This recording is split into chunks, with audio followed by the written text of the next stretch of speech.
March 11th, 2020, the World Health Organization declared an outbreak of SARS-CoV-2. COVID-19 can be characterized as a pandemic.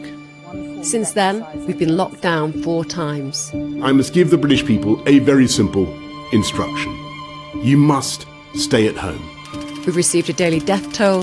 The UK death toll now stands at 3,605.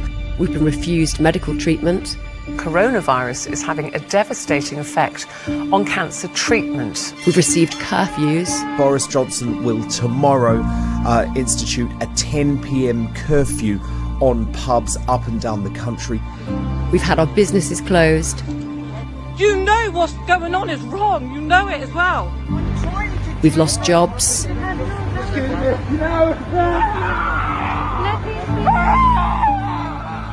We've been restricted from seeing loved ones. Hang on a minute, don't take her away. Hey, don't take her away. Don't take her away. We've not been allowed to socialise. The struggle ended with Beth taking her own life. We've been forbidden to protest. Tell me what law I've broken. You cannot tell me any law that I've broken. Speak to me. We've been assaulted. Hey, look what they're doing. Look at this old lady. Whoa, whoa, whoa. Oi! Oi! Oi! It's on! Oi! We've been arrested and fined. What a disgrace. You must have mothers. What an outrage. She was an old lady robbed of her dignity for having the courage to protest. All this has been imposed using bad data. The ONS data this week came out and said that it had been downgraded. So the lockdown 2 was based again on dodgy numbers. False infection rates. According to a report in this morning's Times, 30% of test results give false positive. The app will only tell you to self-isolate if you've been in close contact with somebody who's tested positive. Yeah, but they could be false positives. Well, you will have had to be in close contact with somebody for it to tell you to self-isolate. Yeah, but their test in itself might have been a false positive. And inflated mortality rates. The definition of a coronavirus death is someone who dies for any reason within 28 days of a positive test. Now they have accelerated the release of a vaccine. But will life return to normal? I mean, just simple words there, reacting it. You're quite emotional by that. Well, it's just, it's been such a tough year for so many people, and, we can get on with our lives. Or will we see a new normal? A world with harsh, tyrannical rules, governed by a centralised totalitarian state?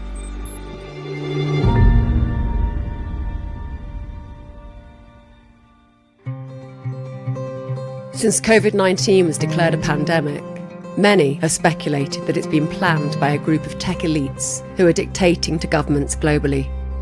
But do these ideas carry any weight? And what might their motives be for orchestrating a global pandemic? To understand, we must first explore a significant shift that's been taking place in our economy, one that only a minority of people are aware of. It's called the Fourth Industrial Revolution. To date, there have been 3 industrial revolutions. The first happened in the late 1700s with the invention of the steam engine, which led to the creation of factories and a booming textile industry. In the late 1800s, the second industrial revolution was marked by mass production, as well as new industries like steel and electricity. And the third happened in the late 1900s, which saw the invention of the computer and the internet. Now, the fourth industrial revolution describes the emergence of artificial intelligence and how it integrates more with humans. Artificial intelligence, or AI, can already be seen in our daily lives, from how we check out at the supermarket to how we check in for a flight. But it's far more advanced than most people realise. In August 2020, entrepreneur Elon Musk gave a demo of his new company, Neuralink. Connected to our brains with tiny wires, this microchip is synced with AI, enabling humans to control anything, from prosthetic limbs to computer games. This working proof of concept has already been fitted into people. It has the potential to completely transform the way we interact online. So there's actually a lot of functions that this device could do related to monitoring your health and warning you about a possible heart attack or stroke or other damage, as well as sort of convenience features like playing music. You can do a lot. It's sort of like if your phone went at your brain or something. It's a cyborg. It's a combination. It's a combination of electronics and biology. Yeah. Things are getting more and more connected. Kai-Fu Lee is the former president of Google China and Microsoft Research China, as well as the author of New York Times bestseller, AI's Superpowers, China, Silicon Valley, and the New World Order. Kai-Fu believes that China will be the AI superpower within 5 years. For those of you who haven't been to China for the 3 years, please be careful when you go because your credit card and cash may not be accepted. China has pretty much been taken over by mobile payment. In the age of AI, if data is the new oil, then China is the new Saudi Arabia. One concern that is topical in the development of AI is the displacement of jobs. Robots are clearly replacing people's jobs. They're working 24/7. They're more efficient. So therefore, are you convinced long term that we're going to have a jobs problem in the world? Not long term, but maybe in the next 10 years, within the next 10 years. You mean it's going to happen much sooner? Much sooner. If a lot of people will find happiness without working, that would be a happy outcome. At Amazon fulfillment centers, robots transport items to humans, who then pack them to be delivered. Amazon believes that within 10 years, they will not need a single human to fulfill an order. According to the World Economic Forum, 50% of the workforce will need reskilling by 2025, and it's likely that only a fraction of these will find work, resulting in a large proportion of the workforce becoming unemployed. It's a pretty good chance we end up with a universal basic income or something like that due to automation. You know, people have time to do other things and more complex things, more interesting things, so they're more leisure time. And then we've got to figure out how we integrate with a world in the future with advanced AI. One idea that is gaining popularity is to charge tech companies with a robot tax, which can be distributed to the unemployed as a universal basic income. I don't think the robot companies are going to be outraged that there might be a tax. It's okay. Contrary to the past, to the previous 3 revolutions, probably jobs will be faster destroyed compared to new ones being created. This is Klaus Schwab, the author of this book, The Fourth Industrial Revolution. He's also the executive chairman of the World Economic Forum, which is funded by the largest global enterprises and whose members include CEOs, heads of state, and government ministers from countries such as the UK and US. The fourth industrial revolution will impact our lives completely. It will change actually us, our own identity, and of course gives life to such policies and developments like smart traffic, smart government, smart cities. In June 2019, the UK government published details about their partnership with the World Economic Forum in a policy called Regulation for the Fourth Industrial Revolution. 1 year later, in June 2020, the World Economic Forum released this promotional video entitled The Great Reset.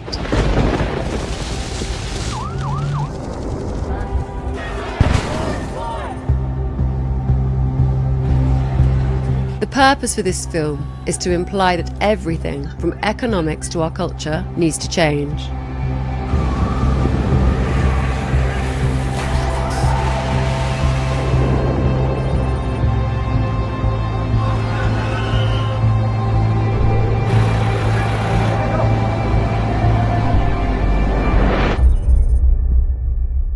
After the reset, it shows images of digital technology, biological cells, populations, cash, climate change, traffic management. And this. Seem familiar?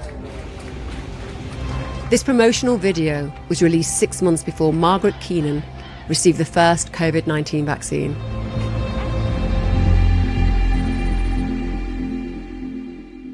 In November 2020, Time magazine published The Great Reset on their front cover.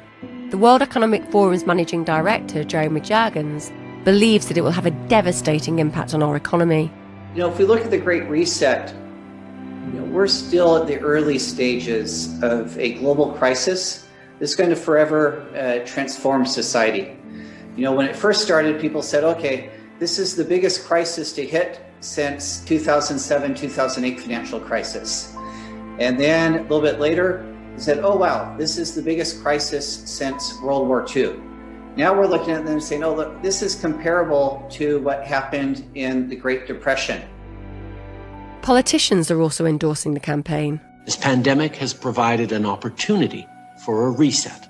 This is our chance to accelerate our pre-pandemic efforts to reimagine economic systems. History would look at this crisis as the great opportunity for reset. All elements of the Great Reset are fundamental to building the future we need. And it's even promoted by the royal family, who posted this video on their YouTube page with the Great Reset hashtag. We are on the verge of catalytic breakthroughs that will alter our view of what is possible and profitable within the framework of a sustainable future. We need nothing short of a paradigm shift, one that inspires action at revolutionary levels and pace. We simply cannot waste any more time. The only limit is our willingness to act.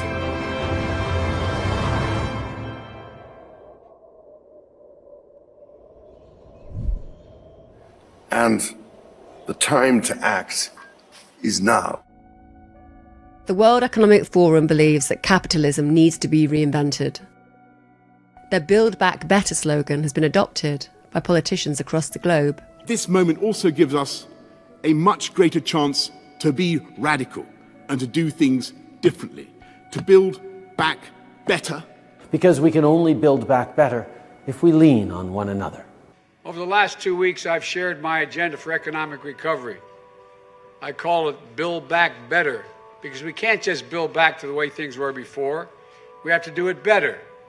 And the first plank of my Build Back Better plan rejects the defeatist view that automation and globalization mean we can ensure American workers lead to a future made in America. So what does the world look like after the Great Reset? This social media post by the World Economic Forum demonstrates 8 predictions by 2030. Here are 3 of them. You'll own nothing and you'll be happy. Whatever you want, you'll rent and it'll be delivered by drone. And Western values will have been tested to the breaking point. Many of Boris Johnson's new policies fall in line with the World Economic Forum's objectives. In November 2020, his new Green Industrial Revolution plan included a ban on petrol and diesel cars by 2030. Combined with other current restrictions, such as blocking vehicle access to side roads, causing gridlock on main roads, extending the congestion zone, and introducing a pay-per-mile road tax, one might think that he's attempting to remove ownership of cars. The biggest application is the autonomous driving. This is going to replace the entire transportation that we're used to today. You will no longer buy cars. Your car is parked 96% of the time, so it's depreciating. How bad is that for an investment, right? Only 4% of the time is it getting you from place A to place B. But imagine there is an Uber that gets here in 30 seconds and is very reliable, very clean, and there's no nasty driver because there is no driver, and it's very safe. Would you not buy a car? One thing about AI is it gets better with data. In 10 years after its first launch, it'll probably be so much better than people, most of us will be afraid to drive. You know why? Because autonomous vehicles will start talking to each other. They will miss each other by 1 centimeter. And we as humans will become our worst enemies because we're going to be the threat to our lives. The machines are going to be safe. And pretty soon after that, humans will be disallowed from driving. Suppose you're a 50-year-old truck driver and you just lost your job to a self-driving vehicle. Now, there are new jobs in designing software or in teaching yoga to engineers. But how does a 50-year-old truck driver reinvent himself or herself as a software engineer or as a yoga teacher? Because AI is nowhere near its full potential. All jobs will disappear, new jobs will emerge, but then the new jobs will rapidly change and vanish. At the World Economic Forum 2020 annual meeting in Davos, historian, philosopher and author Yuval Noah Harari warned the audience about the dangers of artificial intelligence.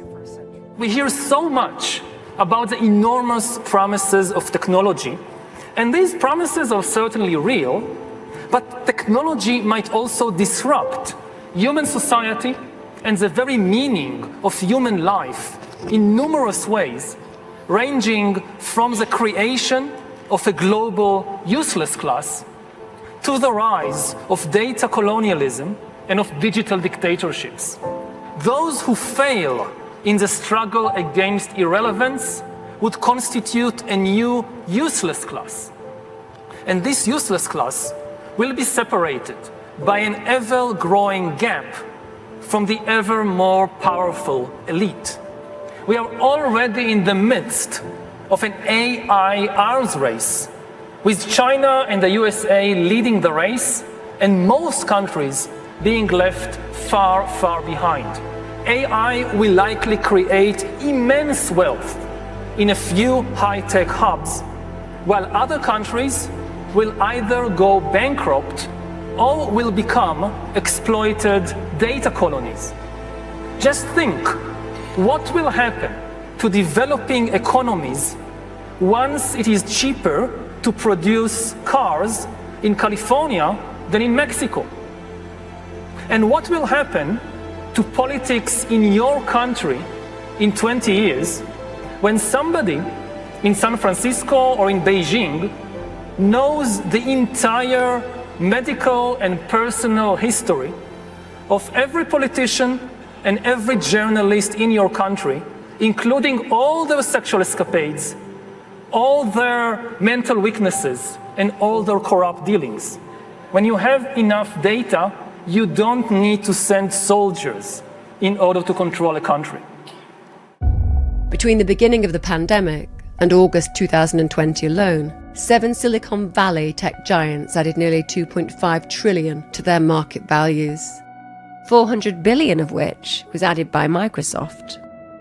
Founder Bill Gates also has an interest in vaccines, where he, through the Bill and Melinda Gates Foundation, owns stock in the vaccine manufacturing companies Pfizer and Moderna. Both companies have been developing a new generation of vaccines that interacts directly with our DNA. Traditional immunisation methods involve injecting a dead or a weakened form of the virus. This triggers the immune system to create antibodies, which helps to protect us in the case of a virus getting into our system. Pfizer's and Moderna's new messenger RNA technology, however, is not a standard immunisation vaccine, but rather genetic engineering. Instead of injecting a virus into the patient, their approach is to inject synthetic molecules that transport instructions to the cell on how to create antibodies to fight the virus. Up until November 2020, no messenger RNA vaccine had ever been approved for use on humans. On the 21st of November 2020, The Lancet expressed disappointment that the COVID-19 vaccine trial results were announced via press releases, leaving many scientific uncertainties due to the lack of safety data. The publication also expressed uncertainty on how well the vaccines work in older people or those with underlying conditions, as well as their efficacy in preventing severe disease. In early December 2020, a group of medical doctors from around the world created a video to warn the public about the safety of the vaccine. Due to the excuse of a global pandemic, the pharma industry has the permission to skip the animal trials. This means that we humans will be the guinea pigs. This vaccine has been developed too quickly. We have no idea what the long-term effects will be. An experiment on humanity.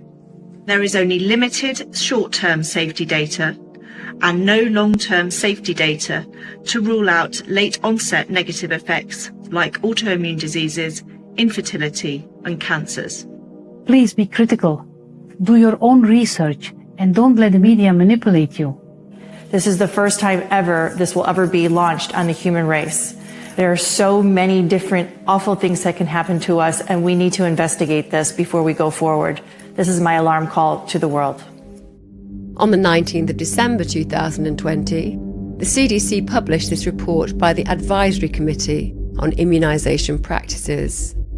Just one day after the UK initiated vaccination with the Pfizer-BioNTech COVID-19 vaccine, authorities confirmed 2 cases of anaphylaxis, which is a very serious allergic reaction that is rapid in onset and may cause death. On page 6, under the title V-Safe Active Surveillance for COVID-19 Vaccines, 3,150, or 2.8%, of the 112,807 vaccine recipients were unable to perform normal daily activities, unable to work, or required care from a doctor or healthcare professional. If 60 million people in the UK have the vaccine, we can expect 1.67 million people to be unable to work, unable to perform normal daily activities, and to require care.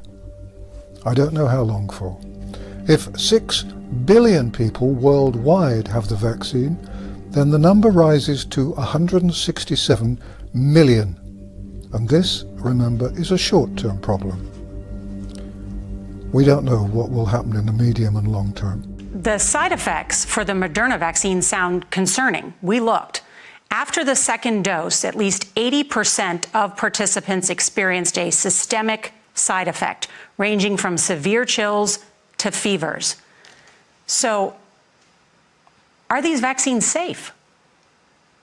Well, the FDA, not being pressured, will look hard at that. The FDA is the gold standard of regulators, and their current guidance on this, if they stick with that, is very, very appropriate. And you know, the side effects were not super severe. That is, it didn't cause permanent health problems for the things there. Moderna did have to go with a fairly high dose, and so to get the antibodies. Some of the other vaccines are able to go with lower doses to get responses that are pretty high, including the J&J and the Pfizer. And so there's a lot of characteristics of these vaccines. It's great that we have multiple of them that are Bill, going out there. And yes, I think you know the data US better than I do. government- But Bill, the data showed that everybody with a high dose had a side effect. In addition to their interest in vaccines, the Bill and Melinda Gates Foundation donates money to media organisations such as the BBC, universities that provide media representatives, and in partnership with the World Economic Forum, Event 201, which simulated a coronavirus-induced pandemic 5 months prior to the actual pandemic. On behalf of our center and our partners, the World Economic Forum and the Bill and Melinda Gates Foundation, I'd like to extend a very warm welcome to our audience here in New York. The goal of the Event 201 exercise is to illustrate the potential consequences of a pandemic and the kinds of societal and economic challenges it would pose. A new coronavirus spread silently within herds. Gradually, farmers started getting sick. Infected people got a respiratory illness with symptoms ranging from mild flu-like signs to severe pneumonia. The sickest required intensive care. Many died. Experts agree unless it is quickly controlled, it could lead to a severe pandemic, an outbreak that circles the globe and affects people everywhere. The scenario also highlights the very critical role that global business and public-private partnerships play in preparing for and responding to pandemics. By the turn of the 20th century, 90% of all US refineries were controlled by John Rockefeller, who went on to monopolize the pharmaceutical industry. He had 6 children who founded Venrock, a venture capital company which made investments in tech companies such as Apple and Intel. In 2010, the Rockefeller Foundation released a document called Scenarios for the Future of Technology and International Development, which described a pandemic scenario with the headline, "A world of tighter top-down government control and more authoritarian leadership." During the pandemic, national leaders around the world flexed their authority and imposed airtight rules and restrictions, from the mandatory wearing of face masks to body temperature checks. Citizens willingly gave up some of their sovereignty and their privacy in exchange for greater safety and stability. This heightened oversight took many forms, such as biometric IDs for all citizens. While there's no evidence to suggest that this 10-year-old document has any relation to the current pandemic, it was accurate in predicting many extreme restrictions that are being imposed on us today. Recently, in December 2020, the Rockefeller Foundation published this report. COVID-19 vaccines have arrived, with enough supply to vaccinate as many as 50 million people by the end of January. But these initial doses will do little in the short term to arrest an epidemic that is raging out of control. By the end of January, the country will likely be able to conduct more than 70 million tests each week, a number that is expected to double to 200 million by April 2021. They advised the US government students should be tested at least once a week, every week. Does advice from a large US organisation have the potential to influence UK government policy? The Health Secretary this evening announced an emergency targeted testing programme for secondary schools. We've decided to put in place an immediate plan for testing all secondary school age children in the 7 worst affected boroughs of London, in parts of Essex that border London, and parts of Kent. The test used to detect positive cases is called PCR, and it only requires very small samples to see if there's any virus present. Now, PCR doesn't tell you if what it detects is infectious. It may pick up on virus fragments from a past infection that isn't currently making you sick. Now, this means there could be false positives, so there's a positive test result, but no active infection. Let's deal with this test for infection, the PCR. I want to ask you if you think it's reliable enough. Dr. Daniels. I'm an NHS clinician, and we've got experience with these PCR tests for many, many years. And the reality is we always take the results with a little bit of a pinch of salt. You test 1,000 people, one of whom is positive, but the test will pick up 6 people if it's got a 0.5% false positive rate. That's significant if it's being used to drive policy decisions. If you're tested repeatedly, the odds become greater and greater that you will get a positive test, and it's a convenience for whoever is playing some macabre game, because I don't think it's an error anymore. But this industrial scale PCR test, they don't release even the basic information about it, like the false positive rate. It's unbelievable that public health people who do know better, I've spoken to some people in it, and they're embarrassed. They're not even being allowed to characterize and publish the information you would need to know to work out how useful the test is. That's not being done. It's full steam ahead. With the PCR test providing a high rate of false positives, is their intention to boost infection rates in order to justify more lockdowns? In the early 90s, disease mongering was a strategy coined by pharmaceutical companies for creating a disease and scaring people, then offering a pre-planned drug. If today's most powerful people wanted to accelerate the shift towards the 4th Industrial Revolution by removing jobs and reinventing capitalism, this problem reaction solution strategy would be effective in achieving it. 1. Create a problem. Release a coronavirus and declare a global pandemic. The coronavirus outbreak has been declared a pandemic. 2. Create a reaction. Ramp up fear with a propaganda campaign and destroy the economy by forcing businesses to close. We are collectively telling cafes, pubs, bars and restaurants to close tonight as soon as they reasonably can and not to open tomorrow. 3. Create a solution. Provide the mass unemployed with a universal basic income credited onto the Rockefeller and Microsoft-backed digital IDs that are implanted into our hands. You can create a digital ID today. It's a natural evolution of the way that we're going to use technology in any event to transact daily life. And this COVID crisis gives an additional reason for doing that. Coerce us into taking tech-based vaccines and staying at home, and require us to reside within smart cities with totalitarian-like surveillance. Well, let's see how long it takes you to find me.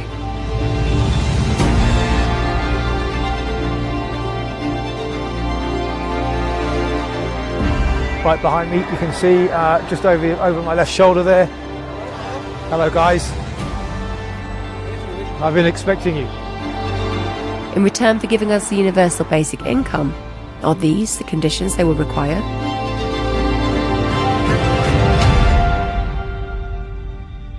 Smart cities will pullulate with sensors, all joined together by the Internet of Things, and the urban environment is as antiseptic as a Zurich pharmacy. But this technology could also be used to keep every citizen under round-the-clock surveillance. A future Alexa will pretend to take orders, but this Alexa will be watching you, clucking her tongue and stamping her foot. In future, voice connectivity will be in every room and almost every object. Your mattress will monitor your nightmares, your fridge will beep for more cheese, your front door will sweep wide the moment you approach like some silent butler. Your smart meter will go hustling of its own accord for the cheapest electricity, and every one of them minutely transcribing your every habit in tiny electronic shorthand, stored not in their chips or in their innards, nowhere you can find it, but in some great cloud of data that lowers ever more oppressively over the human race. AI. What will it mean? Helpful robots washing and caring for an aging population, or pink-eyed Terminators sent back from the future to cull the human race? If this pandemic was planned, why would now be the perfect time to activate it?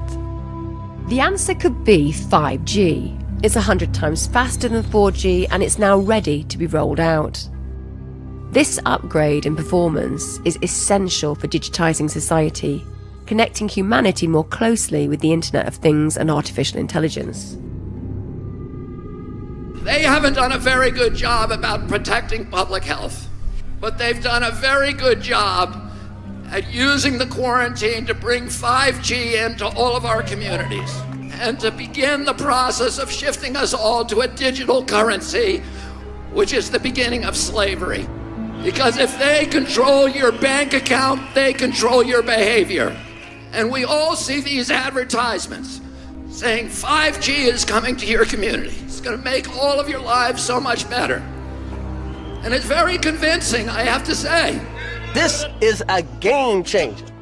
Because I look at those ads and I think, that's great, I can hardly wait till it gets here. Because I'm going to be able to download a video game in 6 seconds instead of 16 seconds. And is that why they're spending $5 trillion on 5G? No. The reason is for surveillance and data harvesting. It's not for you and me, it's for Bill Gates, it's for Zuckerberg, and it's for Bezos and all of the other billionaires. Bill Gates says that his satellite fleet will be able to look at every square inch of the planet 24 hours a day. But that's only the beginning. He also will be able to follow you on all of your smart devices through biometric facial recognition, through your GPS. You think that Alexa is working for you. She isn't working for you, she's working for Bill Gates, spying on you. And the pandemic is a crisis of convenience for the elites who are dictating these policies. It gives them the ability to obliterate the middle class, to destroy the institutions of democracy, to shift all of our wealth from all of us to a handful of billionaires to make themselves rich by impoverishing the rest of us. If you know enough biology and you have enough computing power and data, you can hack my body and my brain and my life. A system that understands us better than we understand ourselves, can predict our feelings and decisions, can manipulate our feelings and decisions, and can ultimately make decisions for us. Now, in the past, many tyrants and governments wanted to do it, but nobody understood biology well enough, and nobody had enough computing power and data to hack millions of people. Neither the Gestapo nor the KGB could do it. But soon, at least some corporations and governments will be able to systematically hack all the people. We humans should get used to the idea that we are no longer mysterious souls. We are now hackable animals. The power to hack human beings can, of course, be used for good purposes, like providing much better healthcare.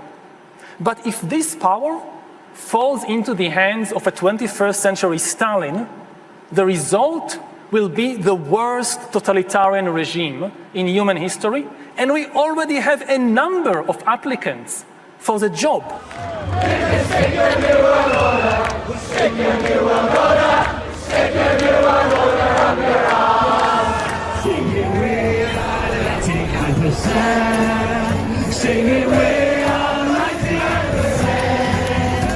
Thousands of Brits have been taken to the streets to peacefully protest.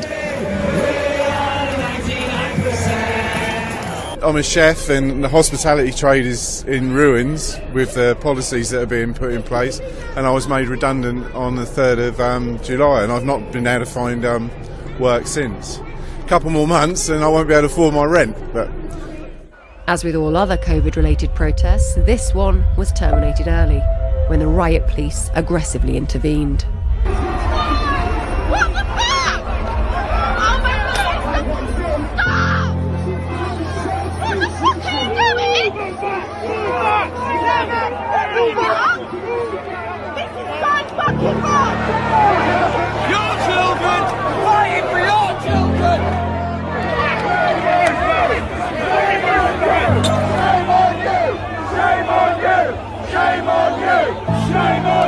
I was quite shocked, particularly by the behaviour of the TSG riot police on the 26th of September, because the demonstration was absolutely, completely peaceful. Columns of riot police waded into the crowds, batons drawn, people were injured, people's faces were bloodied, a woman was pushed off her chair. That, to me, is unacceptable behaviour from that unit of the Metropolitan Police. Who gave the order for that to happen? Chairman, I'm not sure if... I just don't know enough about the facts. I'm not sure if I can accept the premise of the facts set up by the police member.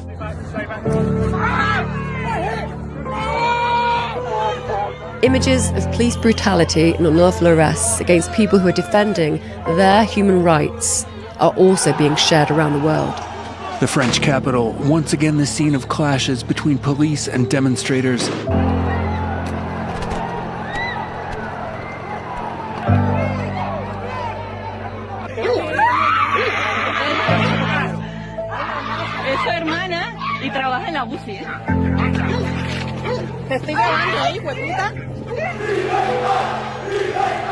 Toda minha família se dedica à hosteleria. Eu sou hosteleiro, minha mãe, meu pai, todos. Sabe o que fazemos agora? Um caldo de merda com uma pastilha de creme. Não tinham para manjar. Nada.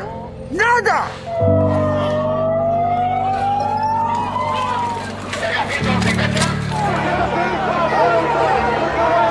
Israeli police fired water cannons to disperse demonstrators. Anti-government rallies have filled the streets of Serbia's capital, Belgrade, for a second day.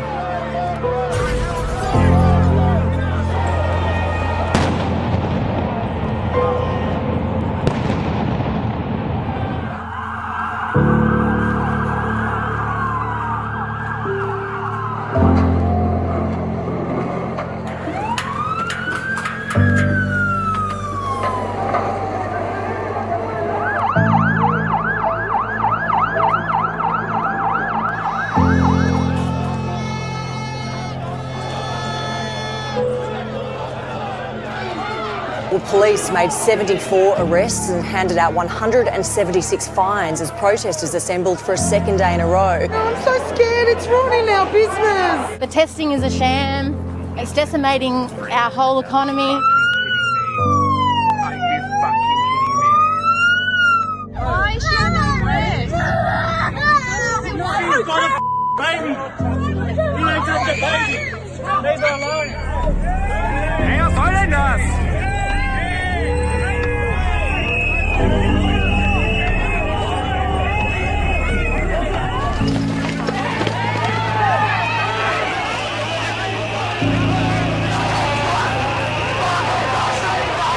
Rechtsanwalt Markus Heinz.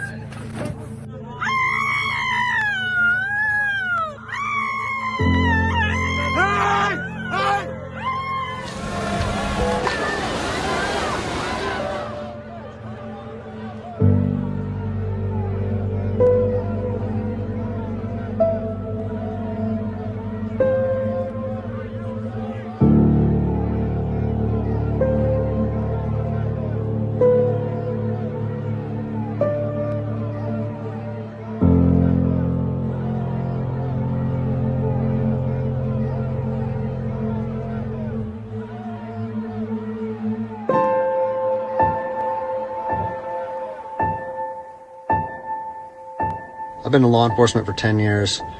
I've seen officers nationwide enforcing tyrannical orders against the people.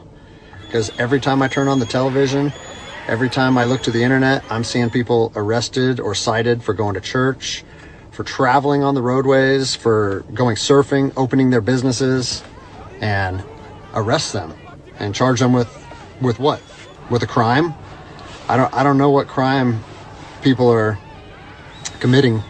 We need to start looking at ourselves as officers and thinking, is what I'm doing right?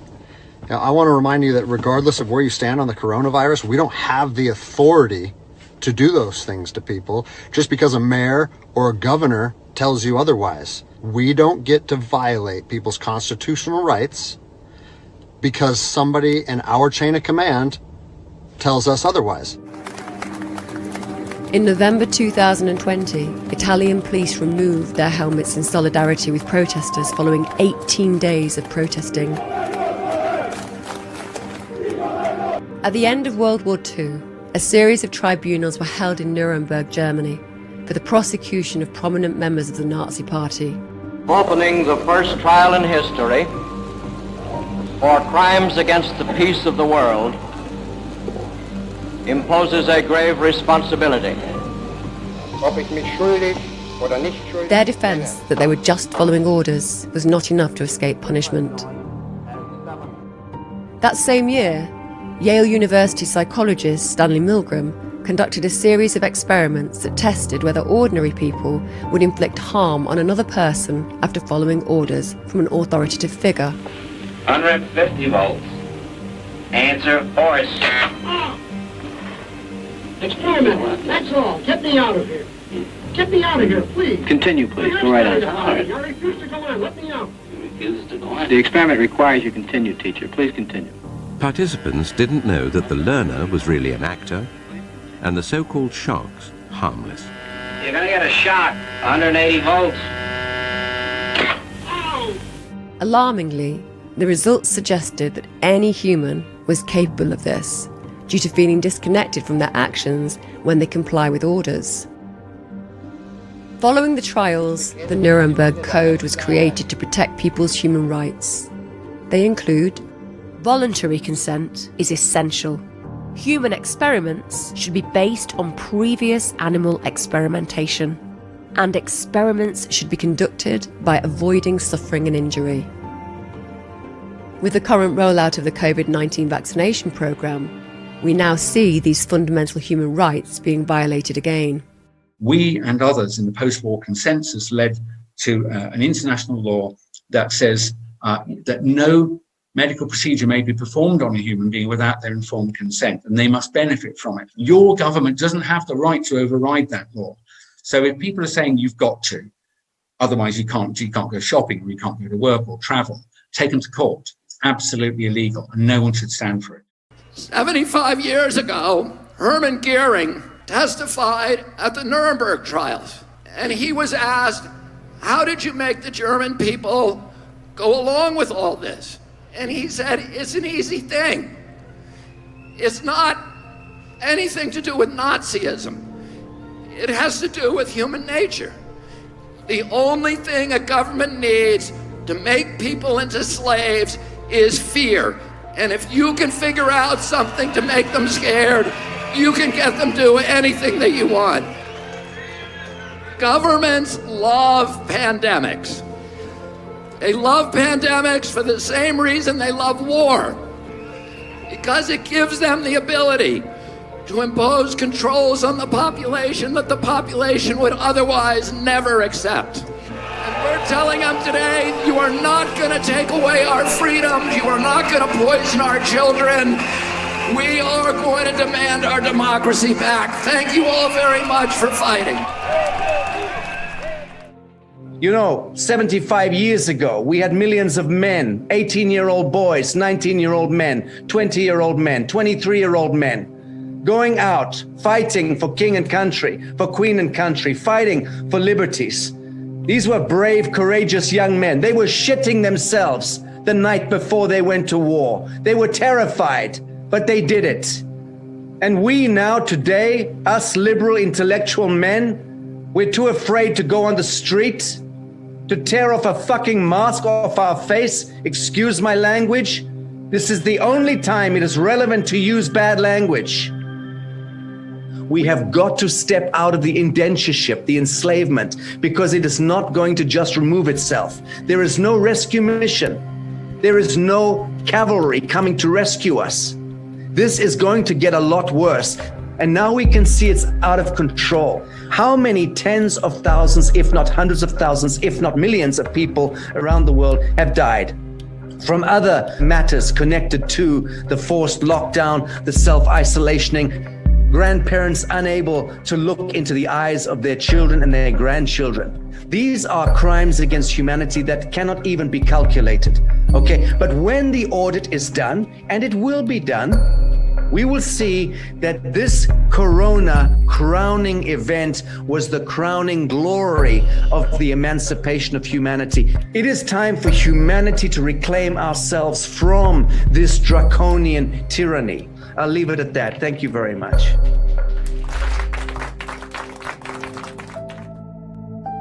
So, do you believe that receiving the vaccine will enable our lives to return back to normal? You're quite emotional by that.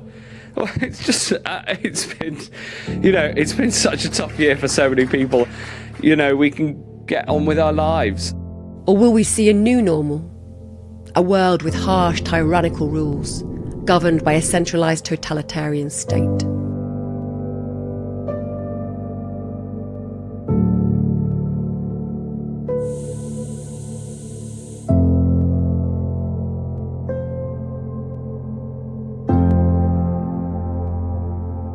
Here's what Klaus Schwab thinks. People assume we are just going back to the good old world which we had, and everything will be normal again in how we are used to normal, in the old fashion. This is, let's say, fiction. It will not happen. Cut.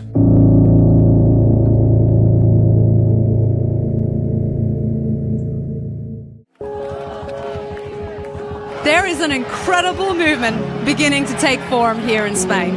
A group of police officers have come together to start an organization called Policías por la Libertad, police for freedom. And now we are marching together with them, standing up for our human rights and constitutional liberties.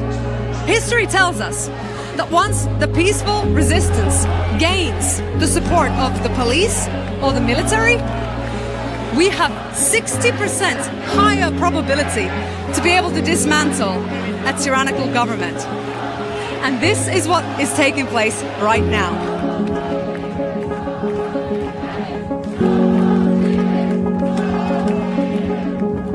November 2020, Stockholm. Experts in healthcare, law and banking from around the world have formed an alliance with a mission to protect our freedoms. Welcome everyone to Stockholm. My name is Professor Dolores Cahill from Ireland, and it is my great honour and privilege to welcome you to a worldwide organisation, the World Freedom Alliance. And our goal is to provide information for what has been happening, to try and coordinate that we can defend our freedoms and our rights, and that we can ensure that the governments that we elect will actually defend our freedoms and rights. So we want to educate you, we want to empower you, we want to welcome you to a world where you can be healthy, you can be free, and you can hold people to account if they do something wrong. Many people have been hoodwinked into believing that the government give us our rights. That could not be further from the truth. Every constitution in the world is a code of conduct for governments to follow, to ensure and protect and defend and vindicate and uphold your rights, our rights, that have been given to us by our Creator. The government doesn't give us our rights. The government is obliged to protect those rights. These positive images are reassuring and provide much needed hope. But significant economic damage has already been done. This would inevitably leave many dependent on receiving a universal basic income, placing us in a weaker position to rebel or oppose their tyrannical terms. But this might be a long way off. Or is it happening already? Given this significant uncertainty, a worsening economic backdrop, and the need to give people and businesses security through the winter, I believe it is right to go further.